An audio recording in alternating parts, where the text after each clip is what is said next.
Good morning, everyone. Welcome back to a new year and a new episode of Pantry to Plate.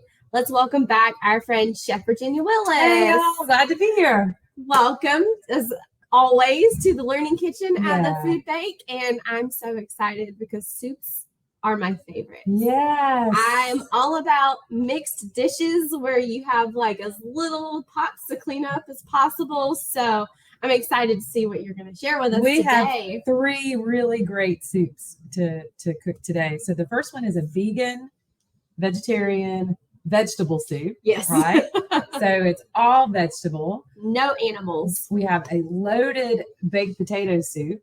The best. So good. And then a quick and easy chicken and dumplings. Yum. So Southern good. classic. Southern classics. That's right. So let's get started on the on our vegetable soup first.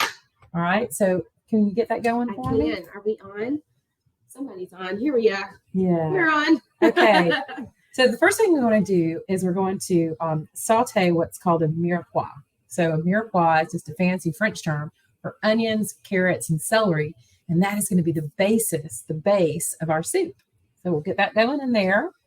And I can talk to you about the other ingredients. So we also have some garlic, and I'll add that. We're going to cook this for just a little bit, and then we'll add the garlic. So a lot of times what you want to do is you want to cook the onions and carrots and celery first, and then add the garlic. And you want to cook the garlic until it's fragrant, which is going to take about 30 to 45 seconds. So, all right, so we'll let that go in a minute. And then our other ingredients, we have canned tomato and then tomato juice, or low sodium tomato juice. Okay. All right. I'm going to crank that up. We'll get the garlic in. Sounds good. All right. And we'll marry that. And add this. All right. All of it in the pot. Just all of it in the pot. And then I also have a sweet potato. So I love sweet potatoes. Sweet potatoes are good and good for you. All of the beta carotene in this soup with the carrots and the sweet potatoes and the tomatoes. Yeah, nice, good for your immune system in the cold weather. Absolutely. Absolutely. All right, so I'm just going to slice this into, dice it into sort of bite-sized pieces because you want a little bit of vegetable in every bite. Yes, and equal sized pieces means that they cook evenly. Correct. In the soup, so you don't have to worry about a big chunk of sweet potato that and like, oh man, I thought my soup was done. No, exactly. I'll get that in there. And then I'm using frozen butter beans or lima beans. I think that's a great addition. Yes. You could also you could put beans in it. What kind of beans would you like to put in it? My favorite beans are pinto beans. Those just across the board are my favorites. I think some like dark kidney beans would look really nice in here for a color difference. Yeah, sure. So I think those are the two I might choose. What about you? I'm a butter bean fanatic, but I think that if you wanted to put some canned beans in, that would be good. And I think pinto would be great, and that red kidney would also be great. They sound good. And you know what also might be pretty is like cannellini or white beans. Absolutely. That would be pretty too. Agreed. All right. And then so to bump up the flavor, we're also going to add some tomato paste. Thank you. Yeah, that'd be perfect. I loved your tip about the tomato paste. Yes. So the recipe calls for 1 tablespoon of tomato paste, and that's just not in a purchase form. You can't buy it. You always have to buy it in a small can or a bigger can, and you're going to have leftovers. So what I like to do with the leftovers is put them in a zip bag and flatten out the bag, and use like the end of a spatula or the back of your knife to make some like perforations in the paste and freeze it. So smart. So you know that you have 3 tablespoons left because the can had 4 and you used 1. So you can easily just break it off from the freezer and add it to your next dishes. So in place of meat, what we're doing here is I'm going to add mushrooms, right? So white buttons, these are white button. Cremini would be great. Shiitake would be great. Any kind of mushroom, and it's going to have that meatiness to it. And super savory flavor. Very, very savory. So this is it. That's kind of it. Literally, like let those sweet potatoes cook when they're tender. And then we also have the butter beans and the okra. I'll go ahead and add the butter beans. But what we're going to do is we're going to add the okra just at the very end. So it gives it some nice flavor, but it doesn't overcook, right? Yeah, they don't take long. It doesn't take long at all. And if you wanted to add anything to this, I mean, my grandmother would always put a ham bone in her vegetable soup. Yeah. Right. So it was technically vegetable, but there's that meatiness. But the tomato paste and the mushroom are going to give us that meatiness of what's called umami. So umami, U-M-A-N-I. Umami is another word like for savory. And anytime you can amp up that savory flavor, it's going to give you more satisfaction. Absolutely. Yeah. And the layering of the vegetables also helps to build up the flavors. Like starting with the onions and the carrots and the celery, and they get toasty, and then you add the next thing and the next thing. Just helps you build the flavor. So good. So let's dollop up, serve up a bowl of our vegetable soup, the one that we've got going. Oh, that was loud. So sorry. No worries. Okay. Here we go. No, I'm just gonna So good. So this would be delicious. And we do that with a buttermilk cornbread would be good, or you don't have to have a bread, but it certainly does. Splash that all over the place. Yeah. I can't help myself. All right, so that is that, and it's nice and hearty. Look at all that. This is the soup that you eat with a spoon, right? And fork or spoon. Let's see. I'm gonna go over here so y'all can really see it. Look how yummy that is. Nice and chunky. And I know that okra is a contentious vegetable, so if you don't like okra, you don't have to put it in there, but it's going to give you some nice green. Other things that you could do is like stir in some collard greens or spinach at the very end. Absolutely. Any kind of vegetable that you like, you can put in your vegetable soup. You can flip this around however you, whatever veggies you have, you can add to this. And just as long as you have enough vegetables, you're good to go. No, that's it exactly. All right, so this is our first soup. Let's get started on the baked potato soup. Sounds good. That sounds good. Take that. All right. Move this along. Next pot. All right, okay, let's do that.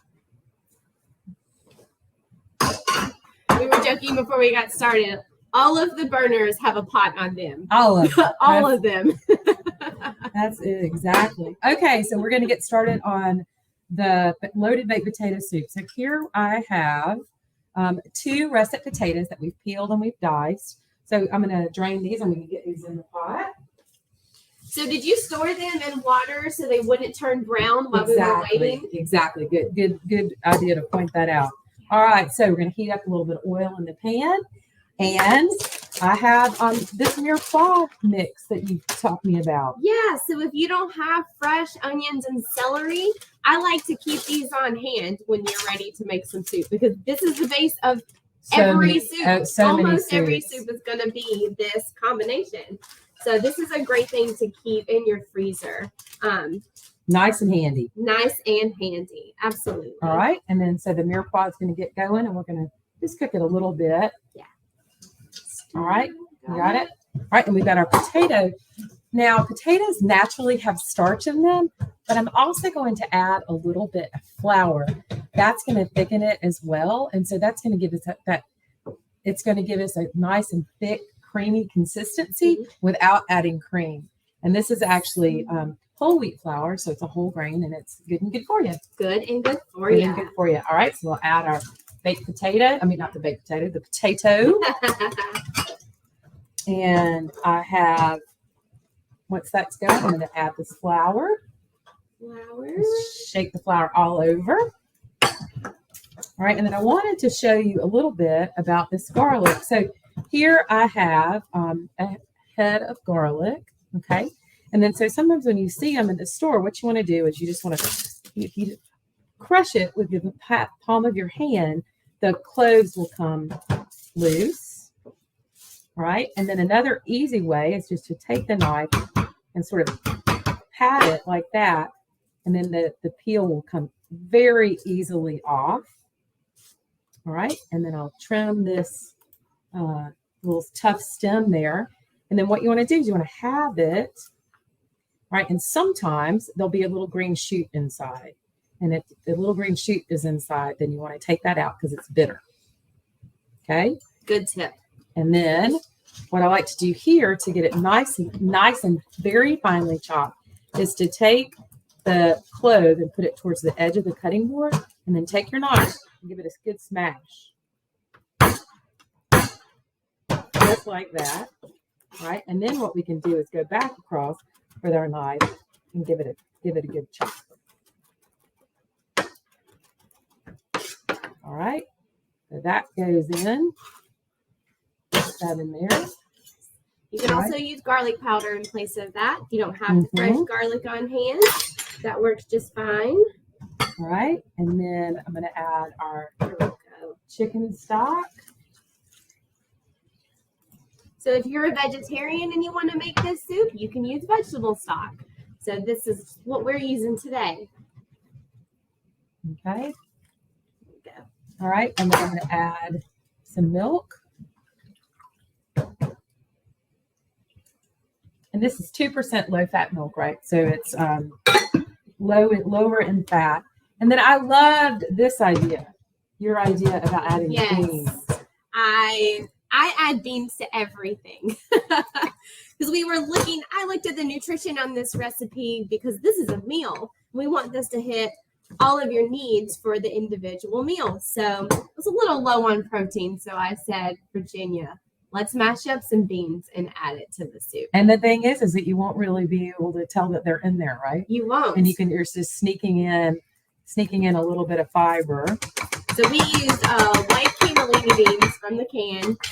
Just drained them off and rinsed them off to get rid of any of the gassy juice from the can. And then we're just going to add those to it, and they're going to mix right in. I'm in love with that idea. I'm going to definitely change my recipe to read that. All right, and Awesome. Then so bring it to a boil, reduce the heat to simmer, and you just simply cook it until the potatoes are done. And then I have one that we have made ahead, and I'm going to pull it over there. Slide this over. Yep. To the next. On to the next.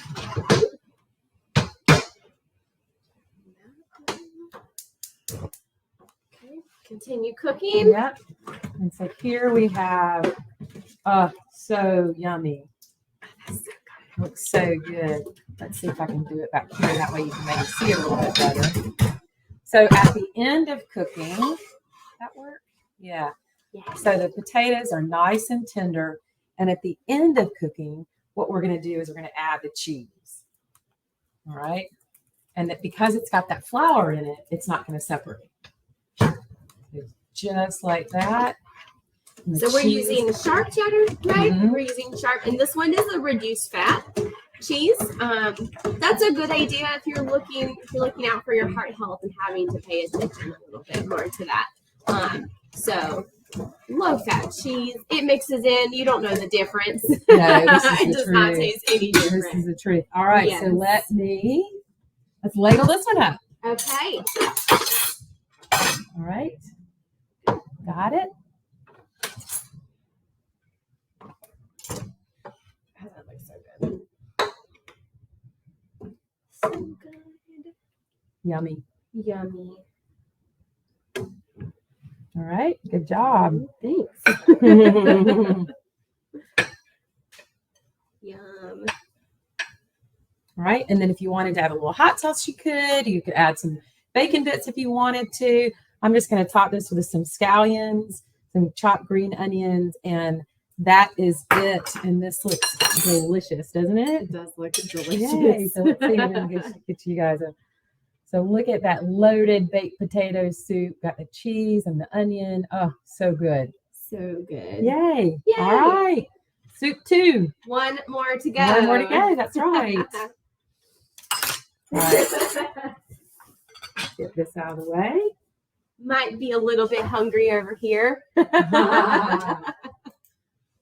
So this is one of my favorite soups. So this is a quick and easy chicken and dumplings.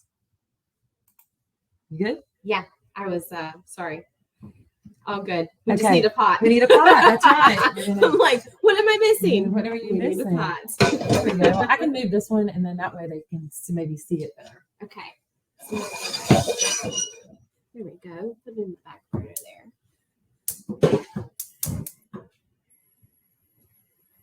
there. Okay. All right. All right. So the first thing I want to do is we're going to make our dumplings. So I've got a bowl. I'm going to add some all-purpose flour, and then I have 2% low-fat milk and butter. May I ask you to zap this? I sure can. Thank you, ma'am. Put it in the 30-second. Mm-hmm. All right. And then so here in this pot, I'm going to heat my oil. And then I have that same frozen mirepoix. The onions, carrots, and celery. Yes. That on? Yeah. Yes. Okay, good. And then we're going to add our garlic. And we're just going to cook that a little bit. It's called a mirepoix, Mirepoix. And it sounds fancy, but it really is just onions and carrots and celery. And that is going to really, it adds to the flavor. It also adds to the nutrition, enhances the nutrition. They don't look melty. It's not melted quite enough. All right, so I have the whole wheat flour, and then I'm going to add the baking powder, and then when that melts, then we'll add it here and make a dumpling. Which who doesn't like chicken and dumplings, right? I've never made homemade chicken and Oh dumplings. wow! This is first for me. So this is a lot. You'll see different types of recipes. Some folks roll out the dough. It's really like a biscuit dough. So sometimes people will roll out the dumplings into strips. This is simply a drop biscuit, like a drop dumpling. Yeah. So it's super, super, super easy. There we go. All right. Now we're melting. Now we're melting, so I'm just going to add this and stir this together.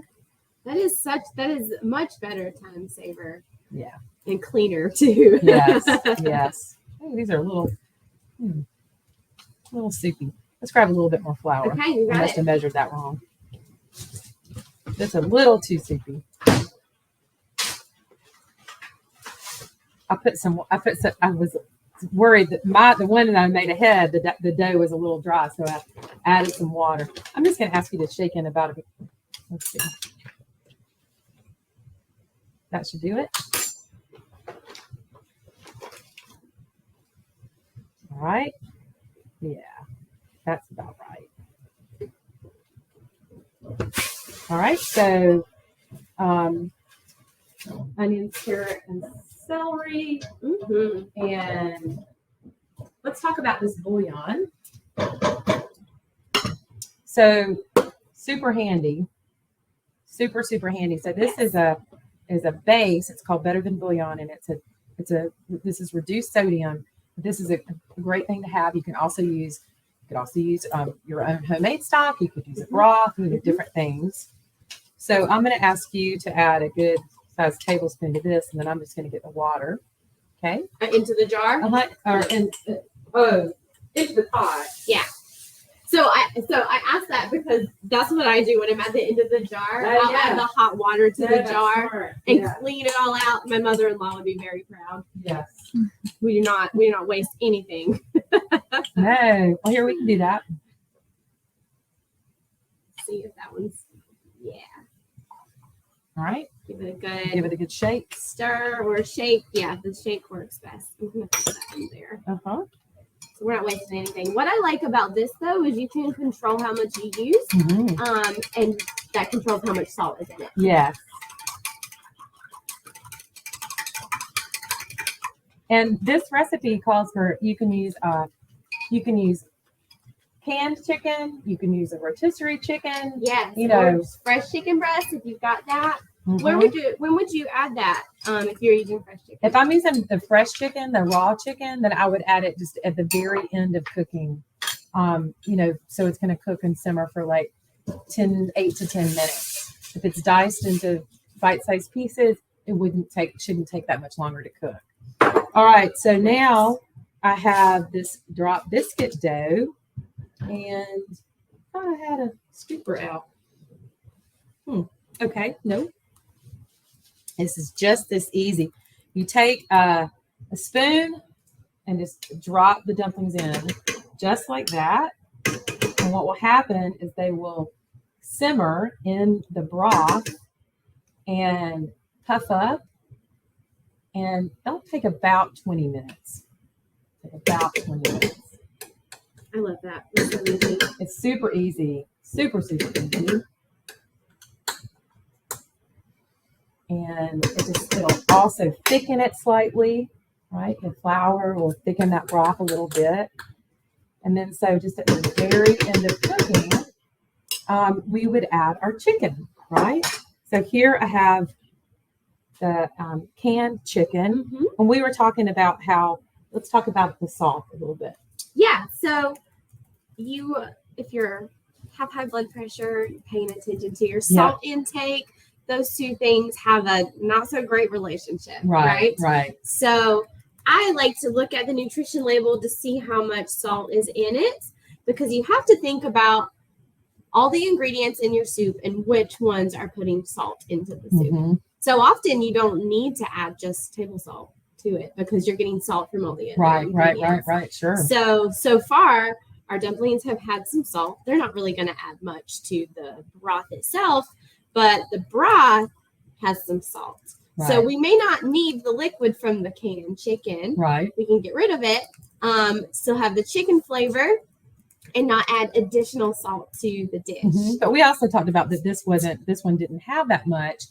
And this also has flavor. So it's just so you could go two ways with it. You can strain it out if it's high in sodium, or if it's not high in sodium, then you can use that juice, because this juice is going to have a little bit of flavor. Yeah. Yeah. So you think about how many servings your whole meal is going to make from the one can. Yes. So the nutrition label on the can is going to say for, how many servings are in the can, but you might be spreading it out across more servings, and it reduces the salt down from the can itself. Right. So it takes a little bit of thinking when you have to really pay attention to your salt. Well, and I think that the thing is to keep in mind, my mom is on a low reduced sodium diet, and it's like what you're saying is so exactly right about thinking about your whole entire meal. And then the thing is you can always add, but you can't take it out. Exactly. Right. So you can always, go slow. All right. And then here we have one that we have finished, and looks so good. All right. So we'll do that. And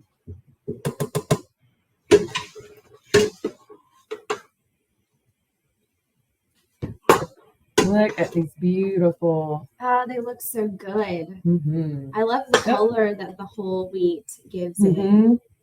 That's great. A couple of meatballs. Make sure that you get some nice broth in there. So homey and comforting. Yes. That does this like chicken noodle soup. Oh no. Substitute the noodles. There we go. So there's our homemade, quick and easy chicken and dumplings. So good. 3 soups. 3 soups to start off your new year. Really easy to put together. One pot meals, right? One pot meals, that's right. Never do it like leftover soup too. Absolutely. Yeah. So take these recipes, add and take away as you wish to fit your needs or what you have available to you. Use your frozen vegetables or your fresh vegetables. You can make your own frozen mirepoix if you've got some extra carrots and celery left over. Chop them up, put them in your freezer for a later time. Yeah. Got some flexibility here. Yeah. Yay, fun.